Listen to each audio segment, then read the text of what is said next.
Place the robot vacuum upside down on a flat surface. Using a screwdriver, loosen the 6 screws that retain the bottom cover.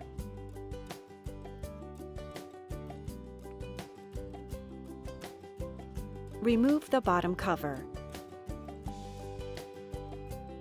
Loosen the screw that secures the battery. Using the battery tabs, remove the battery.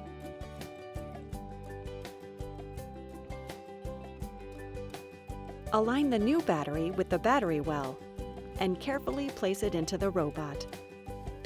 Tighten the battery screw. Replace the bottom cover and tighten the 6 screws. Make sure the bottom cover is flush with all sensors.